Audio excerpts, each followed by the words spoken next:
Hello, today we are talking about whistleblowing and we're joined by Craig Wright, who is a partner and head of risk advisory at one of Britain's biggest business consultants, BDO. Craig, thanks for inviting us in. You're welcome. Craig, if we can just put into context first of all what we are talking about when we refer to whistleblowing.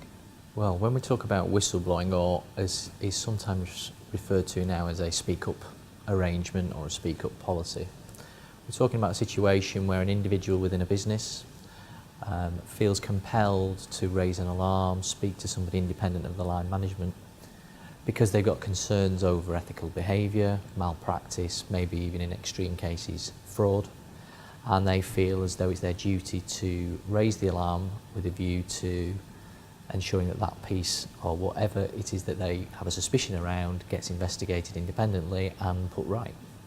Okay, so without naming individual clients, could you just tell us about the process organisations can expect to go through when they engage with you on advisory services?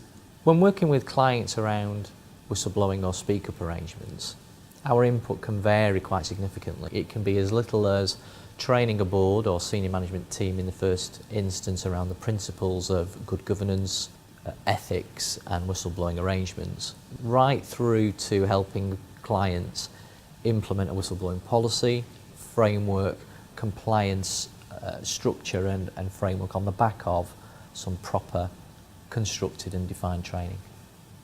Research suggests that almost all FTSE listed companies now have some sort of speak-up policy in place. Considering this is not actually a regulatory prerequisite, what sort of value are they gaining from having these strategies in place? Businesses get huge value from having a proper defined whistleblowing or speak-up arrangement in place.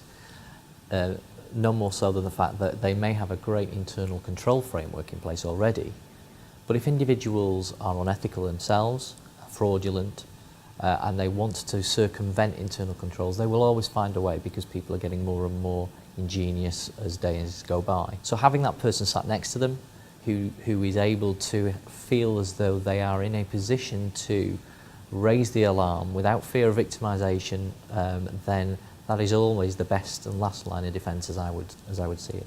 Recent research from the IBE shows us that there's a clear disparity in culture and attitudes towards corporate whistleblowing depending on which country you're trading in, even within Europe itself. What challenges does this throw up for companies who have a presence in multiple jurisdictions? The businesses I work with that have a presence in multiple jurisdictions tend to be either UK-centric or US-centric, so their headquarters are either in the UK or in the US. And therefore they're bound by acts such as the UK Bribery Act in the UK or the Dodd-Frank Act in the US. And so they tend to have a central arrangement, a central policy that spans all of the other subsidiaries throughout the world, and a requirement for people within those subsidiaries to adhere to that. Providing it's UK centric with a strong culture of compliance, then the other subsidiaries tend to fall in line. The problems you have are where it's not UK centric or US centric, where other jurisdictions have a lot different arrangements in place around whistleblowing. For example, in Portugal, as we know, in extreme cases, a whistleblower could even get arrested under current arrangements. So there tend to be less defined arrangements in those jurisdictions. You mentioned the Dodd-Frank Act in the US. Could you just expand on how the Act works in practice? Okay.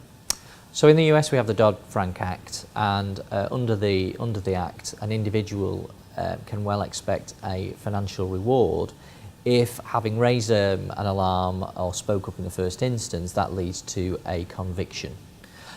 In the UK there are currently conversations and reviews and consultations ongoing by the Financial Conduct Authority and also BIS as to whether or not a similar arrangement would work in practice within the UK.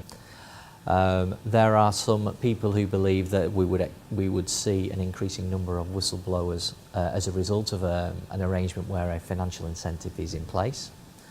And they believe that given there's been a low level of whistleblowing in the past in this sector, it's warranted at this moment in time.